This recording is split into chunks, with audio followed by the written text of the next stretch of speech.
some.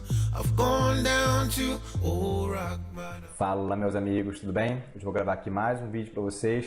Hoje eu vou falar sobre a dor no ombro. Quando a gente fala sobre a dor no ombro, é uma articulação que ela é extremamente lesada com o treinamento, principalmente as modalidades que requerem o uso específico da articulação do ombro e movimentos acima da cabeça.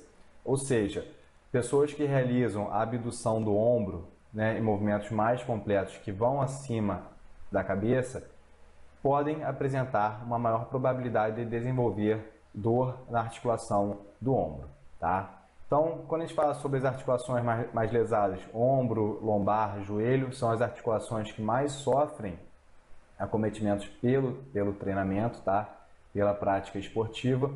E atualmente a gente tem uma visão que a gente chama de visão holística para o tratamento dessas lesões. Então, antigamente a gente tinha uma visão muito analítica que observava diretamente aquela articulação lesada, ou seja, se você tinha dor no ombro, o tratamento seria específico para o ombro. Hoje, a gente tem uma tendência muito grande para o tratamento holístico. O que seria isso? Você tem a dor localizada na articulação do ombro, porém, você vai buscar outros locais que podem estar envolvidos com esse quadro álgico. Então, por exemplo, você tem uma dor no ombro, e aí a gente vai olhar a articulação que está envolvida na escápula, na coluna, no tórax.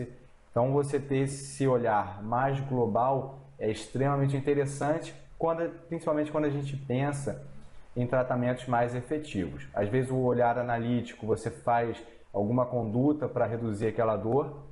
Então, você tem uma dor no ombro, você vai ser específico para aquela dor, você vai reduzir a dor, mas futuramente é provável que essa dor volte. Quando você tem um olhar holístico, você pensa num todo, você acaba tendo um tratamento um pouco mais eficiente e é provável que essa dor ela tenha uma menor probabilidade de retornar. Então, quando a gente fala sobre a articulação glenohumeral, ou articulação do ombro, é uma articulação que é triaxial, que a gente chama de uma articulação esferoidal, do tipo bola-soquete, ou seja, você tem a cavidade glenoide e na cavidade glenoide você vai ter a cabeça do húmero que vai se articular com essa cavidade, tá? A articulação glenohumeral é uma articulação que ela é extremamente móvel, ela realiza movimento em todos os planos e eixos de movimento, tá?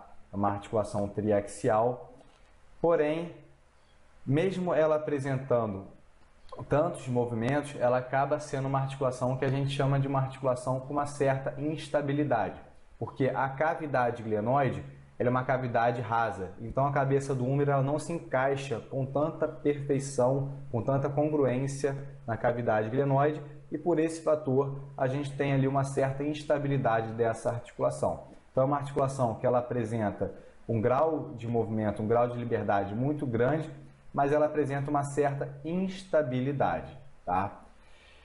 Existem músculos que vão auxiliar na estabilidade, na coaptação da cabeça do húmero dentro da cavidade glenoide, que são os músculos do manguito rotador, tá?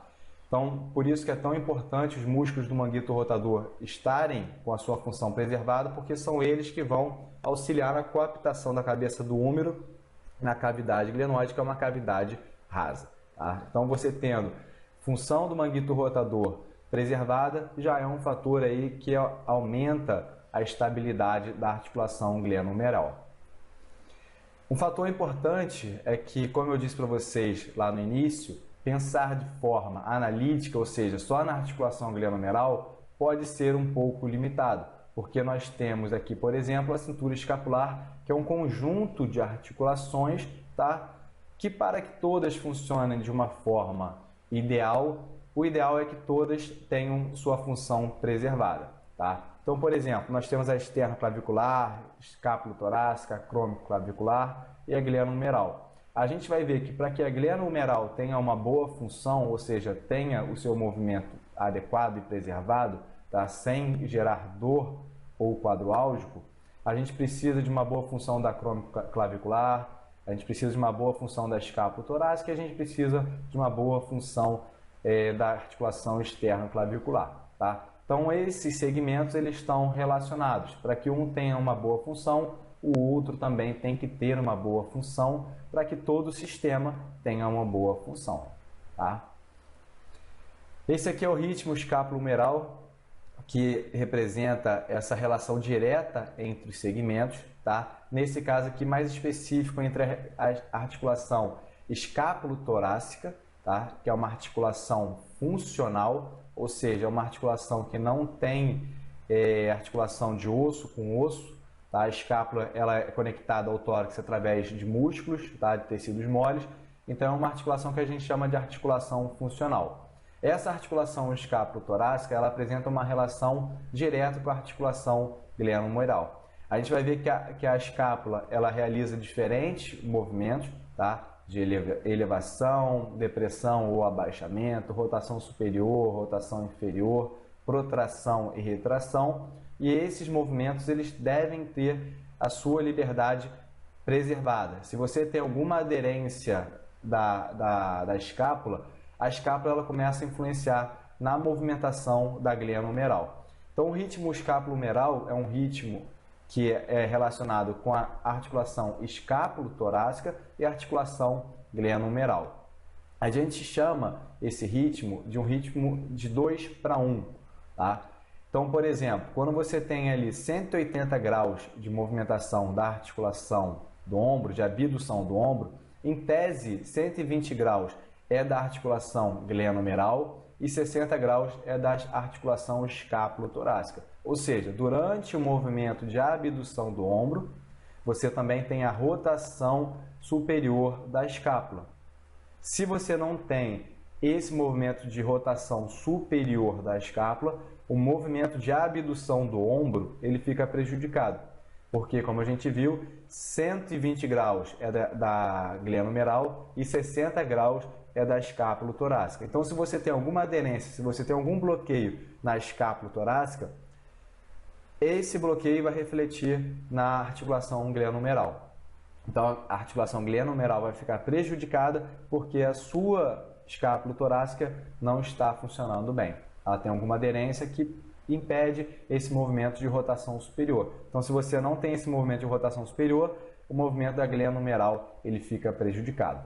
Então, ritmo escápulo-humeral é uma relação entre a escápula torácica e a glenohumeral, e esse ritmo geralmente é de 2 para 1, ou seja, a cada 2 graus da articulação glenohumeral você tem uma movimentação de 1 grau da escápula torácica, e por isso que em 180 você tem 120 e 60, 2 para 1, tá? Ritmo escápulo-humeral. Para a articulação glenohumeral ter a sua função preservada, é importante que a escápula torácica esteja funcionando bem. Aqui os movimentos da escápula: elevação ou depressão, adução ou abdução ou protração e retração, rotação superior e rotação inferior. A escápula tem que movimentar, tem que realizar esses movimentos com sua liberdade preservada. Tá? E aí, como eu disse para vocês, pensar de uma forma analítica muitas vezes não é tão eficiente quando a gente pensa em resultados a longo prazo ou em longo prazo. Tá? Então aqui a gente teria uma sequência interessante de como agir com pessoas com dor no ombro. Tá? Primeiro, pensar na região torácica. Se a região torácica tiver alguma limitação em relação à mobilidade, vai influenciar a escápula torácica e vai influenciar a glenohumeral. Tá? Depois, pensar na escápula torácica. Como eu disse, a gente tem o ritmo escápulo-humeral, que se esse ritmo não estiver com a sua função ideal, vai prejudicar a glenohumeral. Pensar na região cervical, principalmente em músculos que cruzam essa região, porque diferentes músculos que estão inseridos lá na região occipital, na região cervical, são inseridos também na escápula. Então, a aderência desses músculos pode alterar o posicionamento e a função escapular. Tá? E, por último, pensar na glenohumeral. Então, olha que interessante, quando eu disse para vocês que às vezes uma dor na articulação glenohumeral, se você olhar diretamente para a glenohumeral, você pode estar não sendo tão eficiente, porque você pode ter uma disfunção na torácica, na escápula torácica, na região cervical. Então tem que pensar como um todo. Tá? Pensar diretamente na glenohumeral pode gerar condutas limitantes e resultados não tão satisfatórios em longo prazo. tá bom? Então pensar em torácica, escápula torácica, região cervical, nos músculos que se inserem na região occipital, músculos que se inserem na escápula, função desses músculos, e aí sim pensar na articulação glenomeral, porque a dor pode estar na glenomeral, porém ela pode estar sendo originada de outras regiões que não têm a sua função preservada. Galera, acessa lá no Facebook, tá? Instagram, WhatsApp, tá? Pode mandar mensagem, qualquer coisa eu respondo para vocês. E um grande abraço aí para todos, espero que esse vídeo tenha sido interessante.